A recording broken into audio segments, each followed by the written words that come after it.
President Sara Duterte. Sa botong 54 na pabor, 1 tutol at walang abstention, inaprubahan ng House Committee on Justice ang ikatlo at ika-4 na reklamo laban sa pangalawang Pangulo. Ang ikatlong reklamo ay inihain ng grupong pinangungunahan ni Father Joel Zabala at inendorso naman ng mamamayang Liberal Party List Representative Laila De Lima. Nakasaad sa naturang reklamo ang umano'y maling paggamit ng mahigit 612 million peso na confidential funds at iba pang alegasyon ng katiwalian noong kalihim pa si VP Sara ng Department of Education. Ang ika-4 na reklamo naman ay inihain ng abogadong si Nathaniel Cabrera at inendorso ni Paulo Ortega the Fifth at ni Congressman Bienvenido Abante Jr. kaugnay ng umano'y kakulangan ng sa SALN at issue ng hindi may paliwanag na yaman. Binigyan din si Duterte ng 10 araw para magsumite ng sagot. Pero ayon po sa kanyang kampoy, pag-aaralan muna nila ang reklamo at sasagutin sa tamang proseso. Balitang Profi.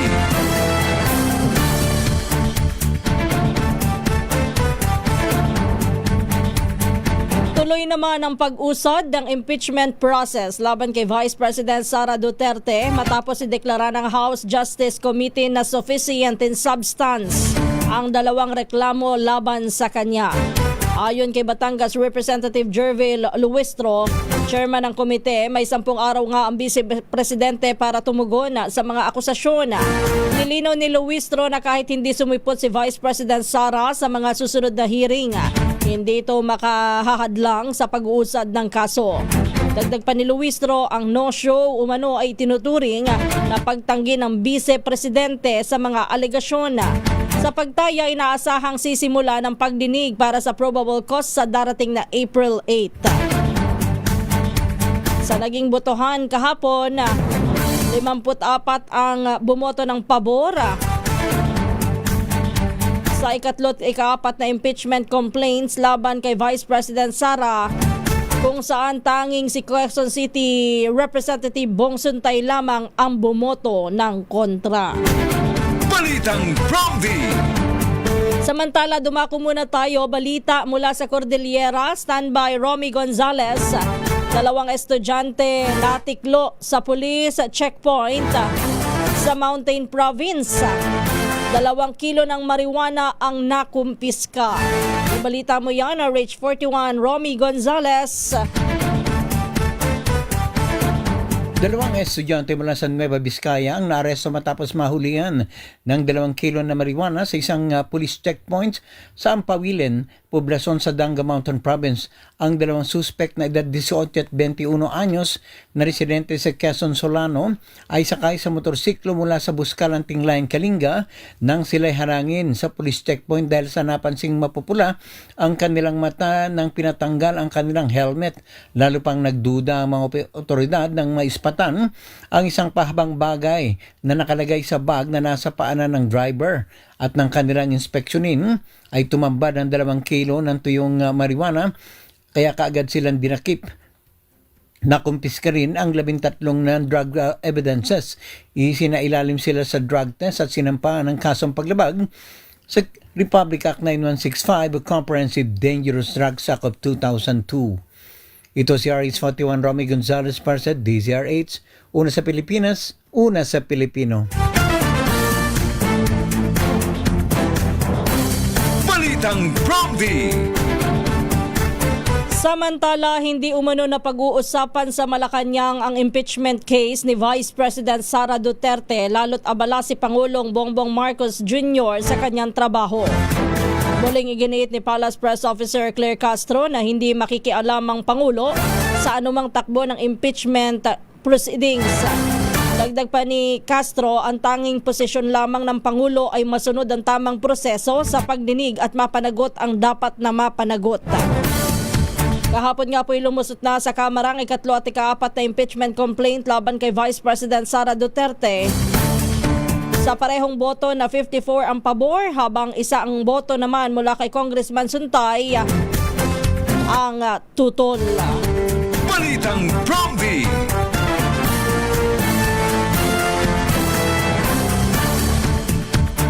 Alas 3:13 na po ng umaga. Naghain naman si Vice President Sara Duterte ng reklamong perjury laban sa nagpakilala na dati niyang bagman na si Ramil Madriaga sa Taguig Prosecutor's Office. Kasama ang 5 testigo at si Attorney Paulo Panelo Jr., iginit ng kampo ni Duterte na isang malaking kasinungalingan ang paratang ni Madriaga. Ayon kay Attorney Panelo Jr., binigyan din sa isinumiting affidavit na hindi magkakilala ang dalawa at kailanman ay hindi naging bahagi ng Presidential Security Group at Vice Presidential Security and Protection Group si Madriaga. Kumpiyansa naman ng kampo ni Duterte na makahanap ang prosecutors ng probable cause sa reklamo na mauuwi sa conviction. Matatanda ang inakusahan ni Madriaga ang vice-presidente na tumanggap umano ng campaign funds mula sa mga drug lord at pogo noong 2022. Sinabi rin ni Madriaga na 2 beses siyang binisita ni VP Sara sa Camp Bagong Diwa para patahimikin. Mga alegasyong tinawag ni Attorney Panelo Jr. na misinformation para lamang sirain ang pangalawang Pangulo. Balitang Prompty. Samantala, balikan natin ang mga balita mula sa probinsya. Standby Freddy. Puntahan natin ang Pangasinan.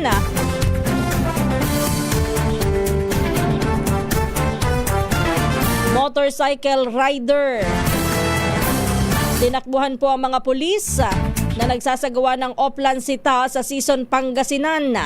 Alamin natin kung bakit. Ibalita mo yan na Reach 38, Freddy Fajardo.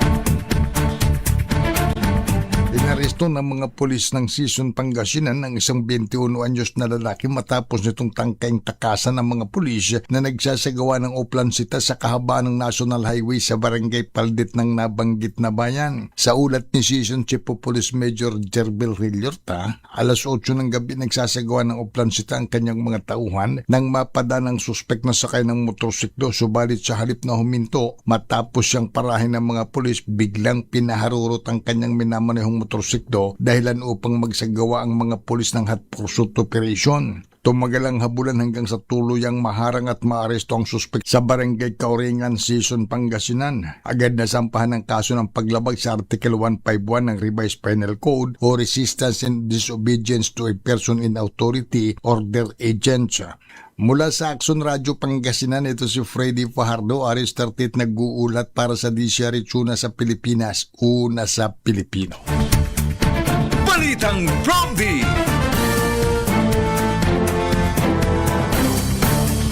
Samantala, nagsorry na o humingi ng paumanhin si Quezon City Representative Bong Suntay sa aktres na si Ann Curtis at sa mga kababaihang na-offend sa kanyang naging pahayag sa gitna ng impeachment deliberations laban kay Vice President Sara Duterte. Gayunman, nanindigan ng mambabatas sa kanyang ginamit na analogy. Paliwanag ni Suntay, ginamit lamang niya na halimbawa na ang imahinasyon ay hindi maituturing na impeachable offense at madalas na nanggagaling sa out of context na mga pahayag. Aminado ang kongresista na hindi maganda ang napili niyang example, pero anya dahil controversial ito ay mas napansin ng media. Reklamo pa ni Suntay, marami siyang mahahalagang puntong inilatag sa House Justice Committee tungkol sa impeachment. Pero ang tungkol lamang kay Ann Curtis ang na-highlight at naging maugong sa publiko. Balitang Prompty.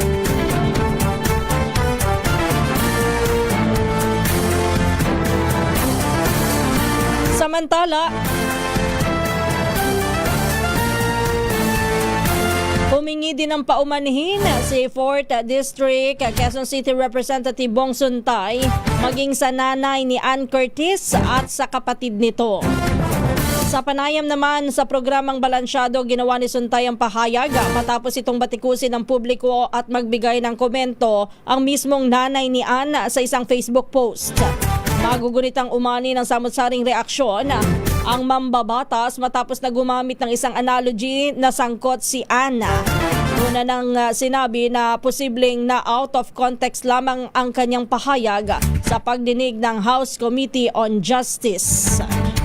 Balitang Prompty.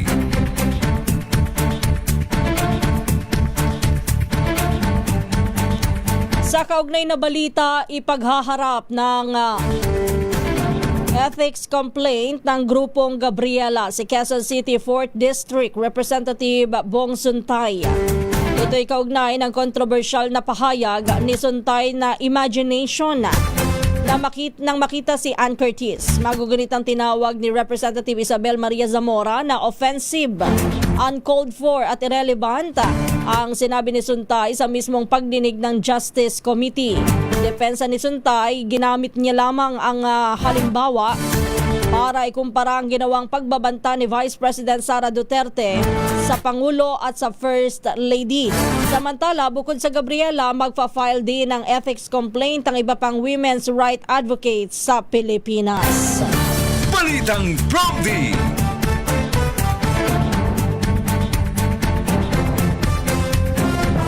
Alas 3:19 na po ng umaga. Sa iba pa nating mga balita, pinag-aaralan na ni Pangulong Ferdinand Marcos Jr. ang pagpapatupad ng 4-day work week bilang hakbang sa pagtitipid ng enerhiya sa gitna ng tumataas na presyo ng langis dulot ng tensyon sa pagitan ng Israel at Iran. Ayon kay Presidential Communications Undersecretary Claire Castro, pinag-aaralan na ito ng Pangulo lalo na kung lalala pa ang sigalot sa Middle East. Gayunman, nilinaw din ni Castro na hindi pa ito formal na natatalakay sa Malacanang. Nauna nang inatasan ng Pangulo ang mga tanggapan ng pamahalaan na magpatupad ng energy saving measures. Naglabas din ng advisory ang Interagency Energy Efficiency and Conservation Committee na nag-uutos sa mga ahensya ng gobyerno at lokal na pamahalaan na bawasan ng hindi bababa sa 10% ang konsumo sa gasolina. Samantala, nananawagan naman ang Department of Trade and Industry sa mga manufacturer na huwag munang magtaas ng presyo ng mga pangunahing bilihin sa kabila ng inaasahang dagdag presyo sa langis. Balitang Prompty.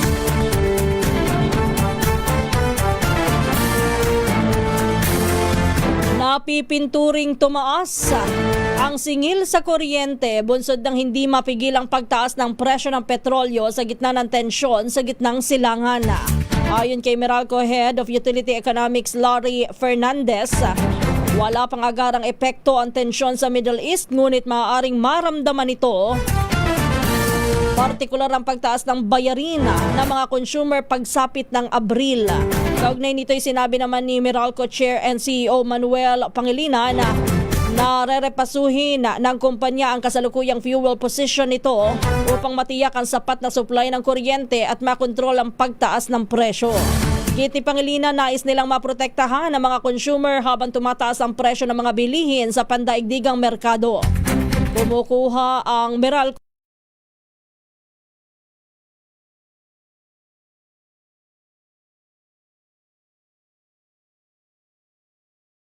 Kita naman mula sa Central Luzon, standby Dani. Dalawang magkaibigan arestado naman dahil sa bentahan din ng marijuana sa Orion, Bataan. Ibalita mo yan, Dani Kumilang, RH37. Naarestuhan dalawang magkaibigan sa isinagawang bypass operation ng Orion PNP sa Barangay Dangpari, Orion, Bataan, dakong 1:20 na madaling araw. Nasamsam mula sa mga sospek ang ilang pakete ng pinatuyong dahon ng marijuana, bypass money at isang cellphone na ginamit umano sa transaksyon. Ang mga nadakip ayon kay Police Major Mataib Galman ay isang 20 anyos na college graduate at isang 21 anyos na kasalukuyang third year college student sa isang kilalang paaralan sa Balanga. Ayon sa pulisya, target sa operasyon ang 20 anyos na suspect na itinuturong pinagmumulan umano ng supply ng marijuana ng isang pamilyang naaresto kamakailan na nakumpiskan ng halos kalahating kilo na naturang droga. Kasalukuyang nakakulong na ang mga suspect at naharap sa kasong paglabag sa Republic Act 9165 o ang Comprehensive Dangerous Drug Act of 2002. Dani Kumilang, RH37, DCRH, una sa Pilipinas, una sa Pilipino. Balitang Prompty. Samantala, inaasahang sesertipikahan ni Pangulong Ferdinand Marcos Jr. bilang urgent ang panukalang batas na magbibigay sa kanya ng kapangyarihan na bawasan ng excise tax sa mga produktong petrolyo. Ayon kay Presidential Communications Undersecretary Claire Castro, napapanahon ang hakbang upang maibsan ang epekto ng tumitinding tensyon sa gitnang silangan sa presyo ng langis at mga bilihin. Nauna nang naghain si Albay 2nd District Representative Miro Kimbo ng panukalang magpapahintulot sa Pangulo na suspindihin o bawasan ang excise tax sa panahon ng pambansa o pandaigdigang krisis. Samantala, inihain din ni Navotas Representative Toby Chanco ang resolusyon para suspindihin naman ang VAT sa fuel. Nilinaw naman ng Malacanang na hindi magiging permanente ang pagbaba ng buwis at ibabalik din ito kapag matapos na ang krisis. Bukod dito ay naghahanda na rin ang pamahalaan ng targeted fuel subsidies para sa transport at agriculture at libreng sakay sa piling bus routes upang matulungan ang publiko. Balitang Prompty.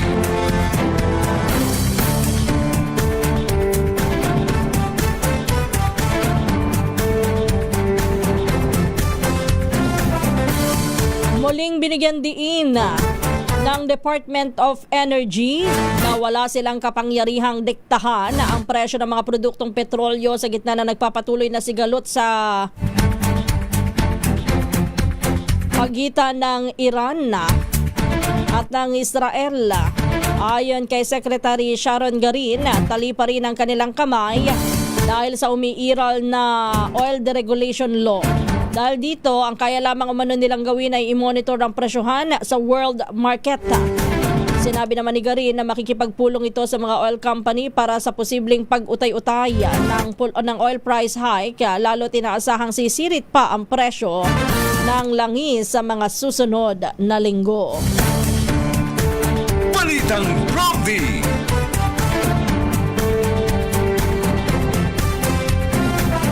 Pansamantalang sinuspindi na rin ng Commission on Elections ang voter registration sa Iran, bunsod ng kaguluhan sa gitnang silangan. Ayon kay COMELEC spokesperson John Rex Laudianco, sinuspindi muna ang sign-up activities sa Tehran until further notice, batay sa advice ng Embahada ng Pilipinas sa naturang bansa. Inihayag din ni Laudianco na sinuspindi na rin ang voter registration sa Israel hanggang sa March 7, 2026. Gayunman, bukas para sa mga Pilipino ang voter registration sa mga consular service sa ibang mga bansa sa Middle East. Pinayuhan po ng COMELEC ang mga Pinoy sa gitnang silangan na maging mapagmatyag at manatiling nakasubaybay sa mga anunsyo at sa sitwasyon sa kanilang lugar, mag-ingat sa mga peking impormasyon at magtiwala lamang sa mga credible sources ng impormasyon. Balitang Prompty. Samantala, puntahan muna natin, balita naman mula kay Rex Cantong dyan sa Negros Occidental. Isa ang patay habang 3 naman ang sugatan sa nangyaring aksidente sa lungsod ng Bacolod. Ibalita mo yan, go ahead. Rex Cantong.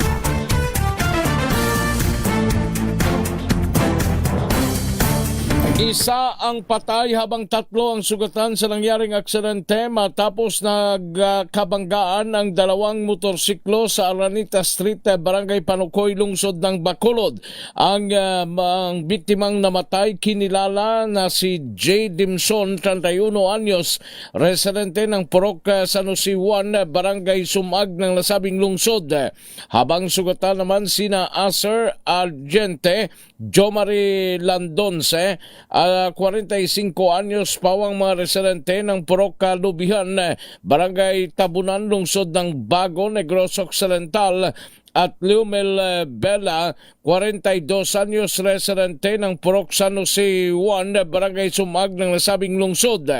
Ayon kay Bacolod City Police Office Traffic Enforcement Unit Head Police Major Elmer Bonilla, nag-counterflow ang motorsiklo ni Argente na kung saan aksidenteng bumangga sa motorsiklo din ni Dimson. Ito si RH46 Rex Cantong para sa DZRH una sa Pilipinas, una sa Pilipino. Balitang Provi. Samantala, pinag-aaralan naman ng Department of Migrant Workers ang posibilidad ng land travel bilang pangunahing opsyon sa repatriation ng mga manggagawang Pilipino sa gitnang silangan. Sa pulong balitaan, sinabi po ni DMW Secretary Hans Leo Kakdak na kabilang ito sa mga alternatibo nitong nakikitang hakbang habang sarado pa ang maraming airspace at barado ang Strait of Hormuz. Bagamat ayaw nang magbigay ng karagdagang impormasyon dahil sa security reasons, binanggit ni Kakdak na aasa sila sa tulong ng Department of National Defense. Una nang tiniyak ng Armed Forces of the Philippines na handa ang expertise at ang assets ng militar sakaling magkaroon ng go signal sa pag-uwi ng mga Pinoy na naipit sa gyera. Balitang Provi.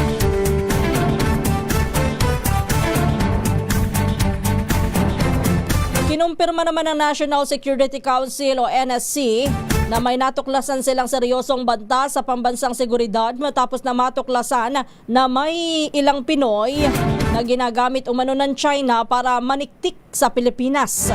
Ayon kay NSC spokesman Cornelio Valencia Jr., ang mga sangkot ay umamin sa kanilang partisipasyon at kasalukuyang nakikipagtulungan na sa otoridad. Gayunman, tumanggi si Valencia na tukuyin ang kanilang pagkakakilanlan at iba pang mga detalye upang hindi maapektuhan ang nagpapatuloy na operasyon. Kinumpirma rin ng NSC ang pagpapatupad ng isang insider threat program na pinangungunahan ng iba't ibang ahensya ng pamahalaan upang tugunan ang ganitong uri ng banta. Ayon sa konseho, natigil na ang operasyon ng mga individual na sangkot sa nasabing espionage activities. Samantala, puntahan natin ang balita naman mula sa Western Visayas. Standby Joe. Iloilo City Mayor Raisa Treñas ibinida naman na hindi na most tribalized city ang kanilang lungsod. Ibalita mo yan, go ahead. Jocelyn Maque ng Action Radio, Iloilo.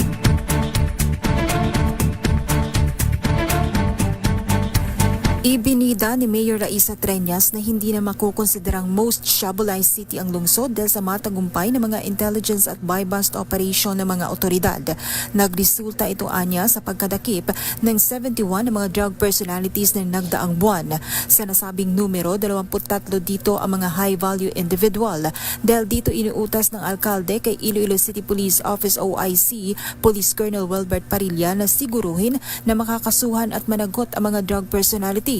Nais ng alkalde na may accountability at hustisya upang hindi na maulit ang illegal drug activities. Matatandaan Agosto 2016 nang tawagin ni President Rodrigo Duterte na most tribalized ang Iloilo City dahil sa seryosong problema sa illegal na droga sa termino ni Mayor Jed Patrick Mabilog. Mula sa Action Radio Iloilo, ito si Jocelyn Maque para sa DZRH, una sa Pilipinas, una sa Pilipino.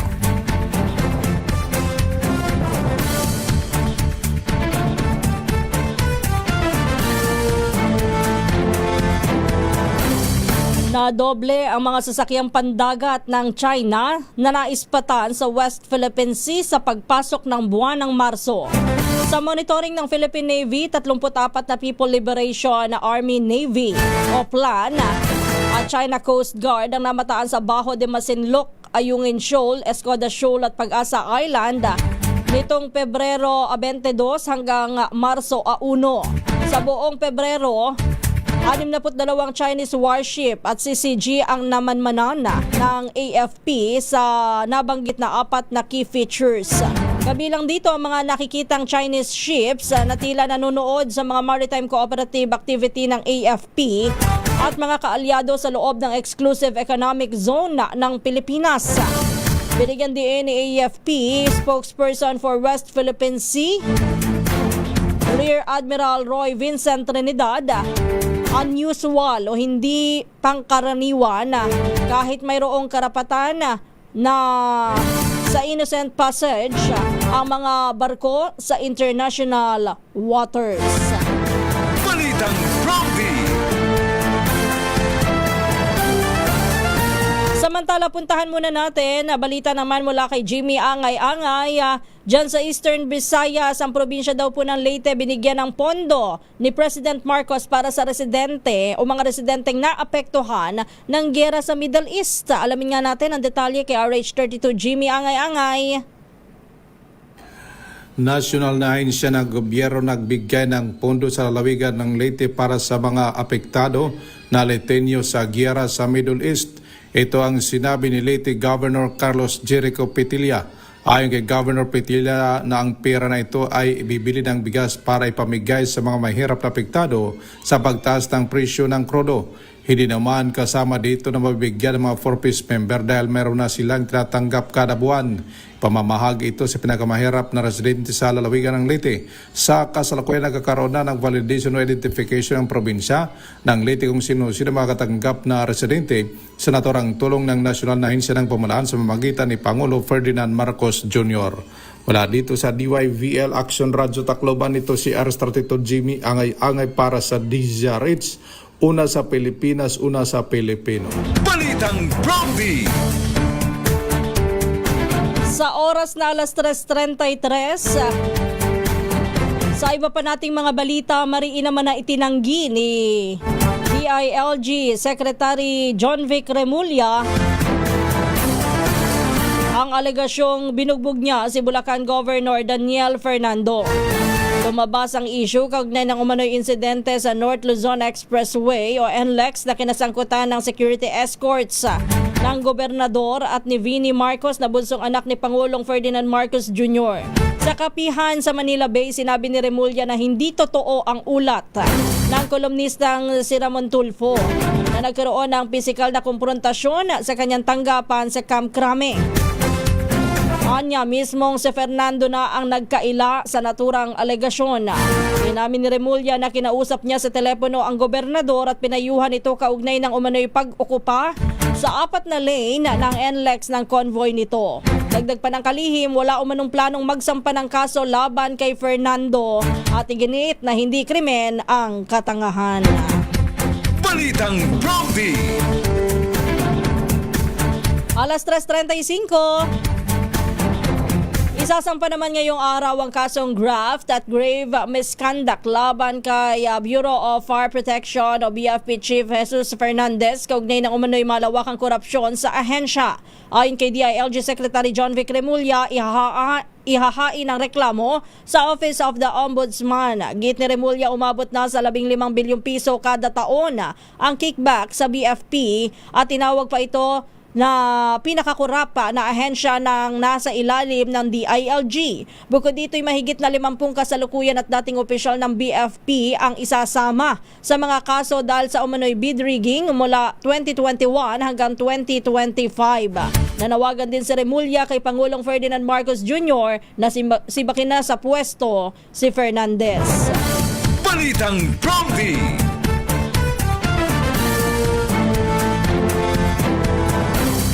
Apat na politiko ang kayang makipagsabayan kay Vice President Sara Duterte sa 2028 presidential elections. Sa kapihan sa Manila Bay, sinabi ni Interior Secretary John Vic Remulla na kayang lumaban kay Vice President Sara nina Naga City Mayor Leni Robredo, Senator Bam Aquino, Risa Hontiveros at Senador Raffy Tulfo. Git ni Remulla, bagamat mahusay at makapangyarihan si VP Sara, ngunit hindi siya invincible. Samantala, hindi naman nagbigay ng pahayag si Remulla hinggil sa sarili niyang plano sa 2028 elections. Di ba ho, nung una ay nagsabi at inamin po ni Secretary Remulla na hindi niya iniaalis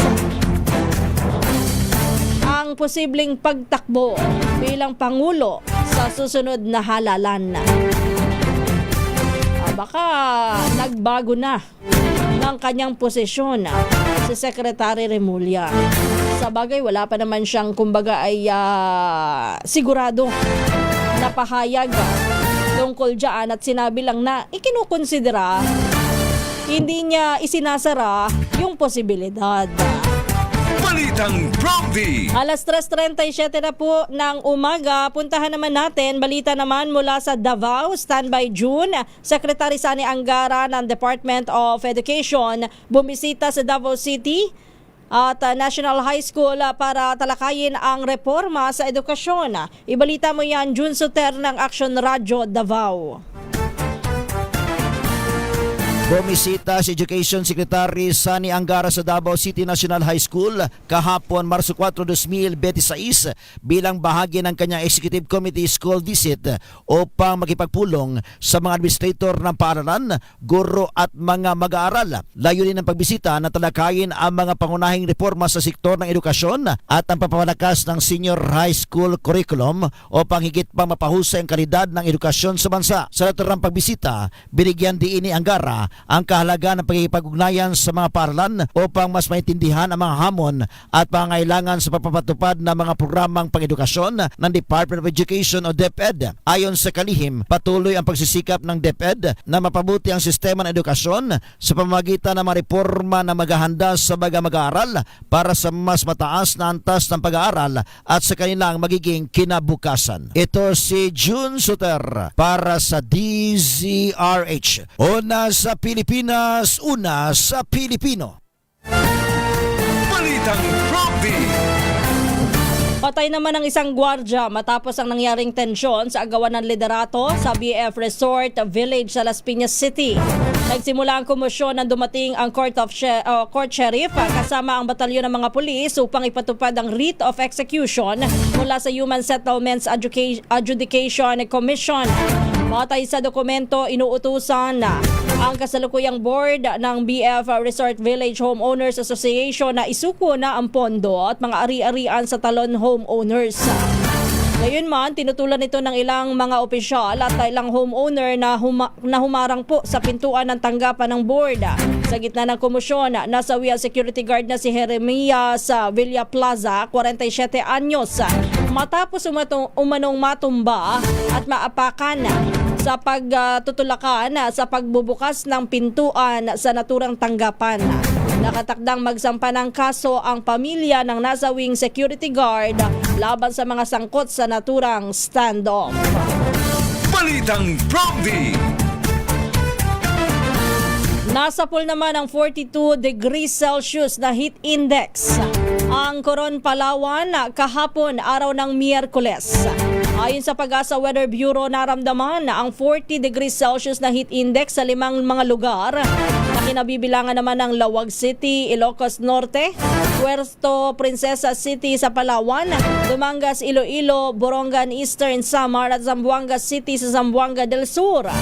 5 mga lugar naman ang dumanas ng 39 degrees Celsius na heat index. Ito po'y kinabibilangan naman ng Cotabato City, Davao City, Mambusaw, Capiz, Bacnotan, La Union at Dagupan City sa Pangasinan. Marami pang mga lugar sa bansa ang dumanas din ng kainitang panahon mula 32 degrees Celsius ang 39 degrees Celsius kahapon. Asahan na ang marami pang lugar sa Pilipinas ang makararanas po ng mainit, maalinsangang panahon dahil sa umiiral ng tag-init. May anunsyo na bang Pag-asa? May official na ba na announcement na nagtuyot na? Parang wala pa, no? Pero, tama ho. Kahapon, napakaalinsangan ho ng panahon at kung ngayon pa lamang na wala pang deklarasyon ng Pag-asa, paano pa? Marso pa lamang ho ngayon at katatapos pa lamang po ng taglamig. Eto na, nararamdaman na po natin ang summer at ang sobrang init. Kaya mag-ready din ho tayo, ano? Sa ganito hong klase ng panahon na naku, sasabay pa naman kung kailan, sabi nga po ng Pangulo, panawagan po ng mga ahensya ng gobyerno ay magtipid po ang mga Pilipino sa gitna ng krisis. Paano ka makakapagtipid ngayon sa kuryente kung ganito po ang mga nararanasang init ng panahon? Balitang Prompty. Alas 3:42 na po ng umaga, dyan na po nagtatapos ang ating balitaan dito po sa Balitang Prompty. Tayo ho'y dadako na sa pangalawang bahagi ng ating programa, ang ating batian at ang ating talakayan. Balitang Promdi. Muli isang magandang umaga po ang ating pagbati sa lahat ng mga nakikinig, nanonood at nakatutok ngayon sa ating programa. Ito po ang Balitang Promdi at kasama nyo pa rin ang inyong lingkod, Kisses Hobson. Kumusta na po kayong lahat? Kagaya nga po ng nabanggit ko kanina, kahapon napakainit ng panahon, maalinsangan. Kahit ako napatanong ho ako kahapon summer na ba? Sa bagay, papasok na ang summer, oo. Pero ngayon pa lamang, ramdam na ho natin yung maalinsangang panahon. Nasaan na yung sinara na ba yung malaking refrigerator, malaking freezer sa buong mundo? Diba sabi nila kapag taglamig sa Korea, sa Hong Kong, Japan at iba pang mga bansa na may yelo at nakakaranas po ng malamig na panahon, sabi po nila kapag nagsimula ng magparamdam yung winter, binuksan na ang malaking ref. Ngayon, sarado na ba? Kasi ang init no? At umiinit din ang issue sa politika at mga issue na dapat kaharapin ng ating pamahalaan. Unahin natin itong sa gitnang silangan at yung mga nakaambang epekto po nito. Sabi nga ho natin, bukod ho sa gasolina, ang presyo po ng singil sa kuryente, inaasahan na natin. Sabi nga ho, yan ay domino effect. Kapag ang presyo ng petrolyo ang tumaas, marami ang maapektuhan, marami ang pwedeng maging resulta. Hindi lamang ho yung presyo ng singil sa kuryente, kundi maging yung mga bilihin. Although sabi po ng Malacanang, kanila daw pong pinag-aaralan na kung magpapatupad ng price freeze kasama ang Department of Trade and Industry. Baka ho kinakailangan. Kasi kawawa ho ang ating mga kababayan, sobrang lubog na. Sa hirap ng buhay, lalo pang mahihirapan.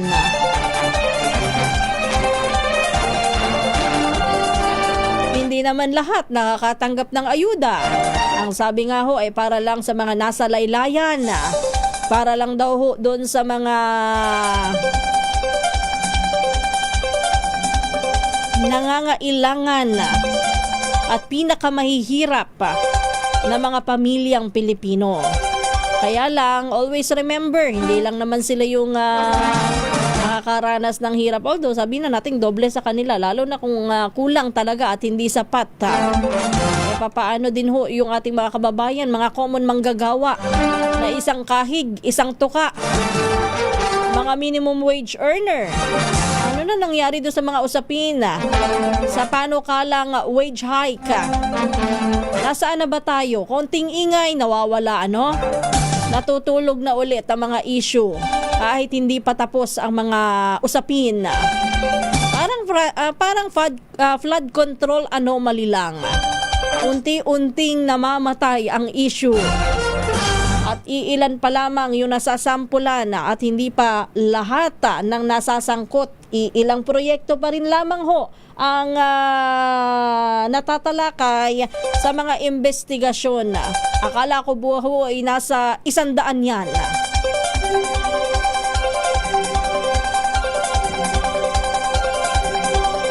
Lahat na lamang Pero sana kahit na hindi na umiingay yung mga yan, patuloy ang pagkilos ng ating mga opisyales ng pamahalaan para isilbi ang dapat nilang isilbi sa publiko, sa kanilang mga boss na nagluklok sa kanila sa puwesto. 3:47 na po ng umaga. Good morning muna kay Angelita Gonzalez. Sabi ay siguro daw huy busy sa impeachment kay VP Sara Duterte. Yun yan ang kanyang binabanggit ngayon. Sabi naman ni Totoy Mortel, manhid po ang gobyerno sa kahirapan ng mga Pilipino. Maliban na lamang siguro kung sila po ang makakaramdam noong ating mga pinagdadaanan. Siguro ho, kahit papaano. Ang dami ng ang dami ng mga usapin, ang gaganda sana na makakatulong para sa mga mamamayan. Pero laging parang pinapasabik lamang ang mga Pilipino. Pinapasabik para pag-usapan pagkatapos makalipas ang ilang linggo, mawawala na ang issue. May uusbong na bago. Hanggang sa madala sa kalimot yung mga unang iminungkahi nila, panukala, yung mga isiniwalat na mga issue ng anomalya, dadaanin ka lang sa patitikimin, ika nga. Palalanghapin ng kaunti, pero hindi ka bubusugin. Good morning muna kay Nathaniel Passion. Isang magandang umaga mula sa Isabela. Jojo T, malabong mangyari, mababaon na lamang po tayo at mababaon na lamang po yan sa kalimot. Antonio Carrasco, maybe the chaos happening in Middle East can be the reason of few or some businessmen will increase the prices to their advantage. Do sa ating mga negosyante, wag muna pong manamantala ha, kung hindi pa naman po nararamdaman ng epekto nung nangyayari pong sigalot dyan sa Middle East. Wag ho kayong mananamantala, mag-a-advance na ako ng pagdadaragdag ng presyo ng aking mga produkto para kumita na agad bago pa man mangyari ang hindi inaasahan. Sana ho bago po bago po mag-take advantage ang ilan sa ating mga negosyante na yung iba ho may konsensya Kumbaga susunod sila kung ano lang inaayon dahil kawawa din naman ng mga Pilipino na kanilang mga kababayan. Pero may iba po talaga walang konsensya. Basta yumaman. Mas importante sa kanila ang pera. Loida Ibanez, isang magandang umaga rin po at Danny Muyot.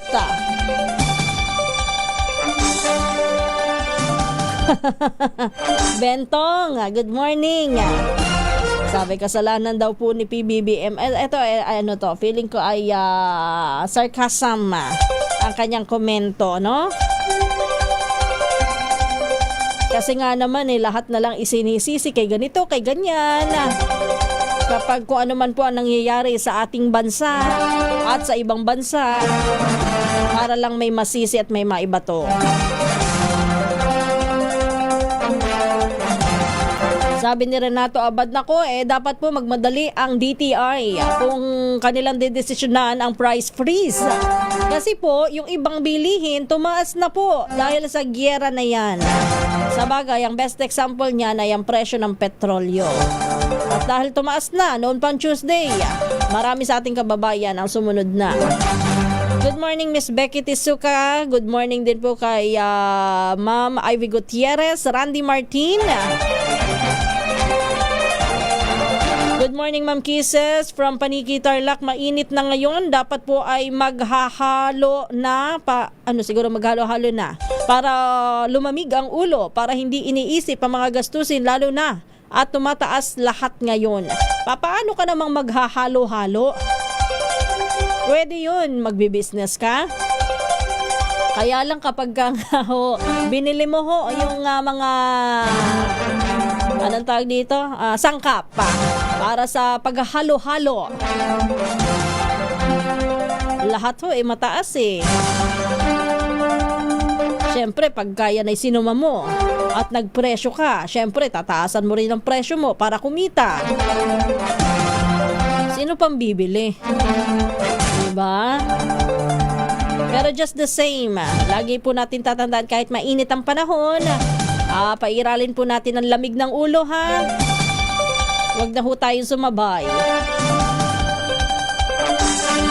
June Oliveros, isang magandang umaga. Magandang umaga rin po sa mga taga-Mangaldan, Pangasinan, kay Robert Manawis. Force Navarro Galindez, good morning. Efren Lorenzo, isang magandang umaga. Ugali na nga po ng mga negosyante, advance magtaas ng presyo. Happy Thursday, Lani Rehuso mula sa Kidapawan City. Isang magandang umaga rin po kay Loiza Lee. Pagbati rin po kay June Oliveros. Ayan, nabanggit ko na kanina. Oliver Kaingat mula sa Mansalay, Oriental, Mindoro. Good morning po sa inyo. Ito sabi naman ni Dante Bonyol, walang panghalo-halo, inom na lang lagi tayo ng tubig. Pero kidding aside, ugaliin po ang pag-inom ng tubig ha, lalo na ngayong mainit ang panahon at tinaasahan nating mas titindi pa yan sa mga susunod na araw. Yan po ay hindi lang para lumamig ang ating ulo, para na rin po yan sa kalusugan natin upang nang sa gayon ay hindi tayo ma-dehydrate. Expect the increase sa mga kaso po ng mga sakit na naman dahil naman sa tag-init. Sa mga susunod na araw, magbibigay na tayo muli ng mga tips para naman ngayong sa nahaharap na summer. Good morning, MM Ginto ng Bacoor. Pakibati ng happy birthday si Marilyn Espaldon Polo. Pagbati mula kay Angelita Gonzalez. Good morning din kay Manuelita Espartines Donoso. Good morning din po. And mainit nga po ang panahon. Mainit po sa araw at sa gabi naman ay malamig sa madaling araw sa Macalelan, Quezon. Mabuti naman medyo malamig pa kahit naman sa madaling araw. At least okay pa rin, ha?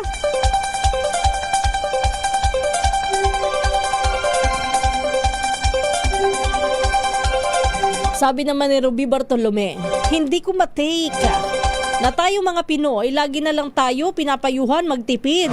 Samantalang ang mga nasa gobyerno, puro pasarap. Pakibilang po ang mga sasakyan na ginagamit nila. Tama naman. May punto din naman ho itong si Ruby Bartolome. Baka mismong yung ating mga opisyales ng gobyerno magkaroon ho ng inisyatibo na magtipid din kahit sa kanilang mga sasakyan. Ay, iba may convoy pa di ba? Siguro isip sila ng pwedeng gawin. Maganda nga kung magko-commute sila di ba? Para maranasan nila kung ano yung nararanasan ng common manggagawa. Yung hirap mula sa pagpara ng sasakyan, sa nakikipagsiksikan sa MRT, LRT, PNR. O yan at sa mahal ng pamasahe at traffic. Kasi kapag naka-convoy, hindi na nata-traffic yung mga yan O yung mga may migraine ingat, inom ng tubig lagi inom ng tubig para hindi po atakihin ng migraine dahil sa init ng panahon. Ted Nevia ng Brooks Point, Palawan. Kumusta po dyan sa Brooks Point, Palawan? Balita ko dyan po ang isa sa mga pinakamaiinit na panahon. Pero doon daw po sa may corona. Arnold Lood, isang magandang umaga. Happy viewing. Ganon din kay Robert Enriquez. Ang ganda naman ng spelling ng Enriquez mo, Robert. Kaiba kasi iba ang Enriquez nila. Sa'yo ay. Sabi naman dito ni sino to? Merong nag-message dito hindi ko mabasa yung pangalan Teka lang ho natatakpan kasi ng ng ads. Di ba po gusto ni John Vic tumakbo? Yun po ang binanggit niya nung minsan. Totoo ho yun, binanggit niya na hindi niya isinasantabi ang posibilidad sa pagtakbo sa mas mataas na posisyon sa pamahalaan sa 2028. Pero yesterday, iba ho yung kanya naging pahayag. Instead, sinabi po niya na may mga malalakas na po pwedeng lumaban kay Vice President Sara at kanya nga pong tinukoy ay sina Vice President o dating Vice President Leni Robredo, Senador Sabam, Risa at saka Rafi. Hilbra guys, isang magandang umaga rin po sa inyo at ganoon din po pagbati natin kay Jay Magisa. Good morning, yung mga driver ng government vehicle pag nakapark walang patayan ng makina ng aircon, ano po ang tipid doon? Mga politiko hindi alam ang ibig sabihin ng pagtitipid. Sabi naman dito ay sa aking nanay Soledad Oliveros, dyan po sa Dinganen, Buldon, Maguindanao, North Cotabato, good morning. Anong agency ang manghuhuli sa mga advance na nag-high price para naman nagpatupad ng oil price hike? DTI po ang dapat na kumikilos dyan upang bantayan kasi yung mga natin, yung mga produkto po, may mga SRP yan. Dapat ay sumusunod sila sa SRP at hindi po sila lalagpas doon. Kaya lang ang problema, mayroon ba talaga nag-iikot? Tsaka kapag ikaw ay nagreklamo, maaabala ka pa eh. Yun ang problema eh. Maridal Makaya Furukawa, isang magandang umaga. Ganon din kay Jojo T. Ang alam lang po ng marami sa ating mga opisyales, ang alam po nila ay pagwawaldas at pangungurakot na rin.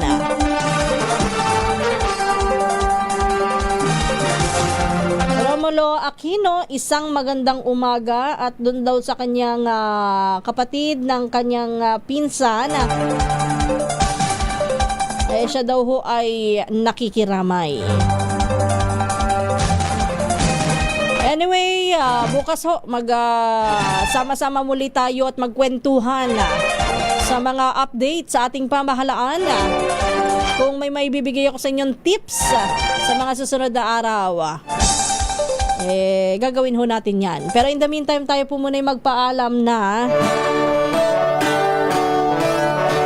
Maraming salamat po sa lahat ng mga tumutok sa ating balitaan, ganon din po sa ating kwentuhan, talakayan, at sa mga pagbati dito po sa Balitang Promdi. Ito po ang inyong lingkod, Kisas Habson, at susunod naman si Kong Angel Palmones at ang Magandang Umaga Pilipinas. Ang ating pong oras, 1 minuto na lang at alas 4 na ng umaga. Good morning and happy Thursday. Dumili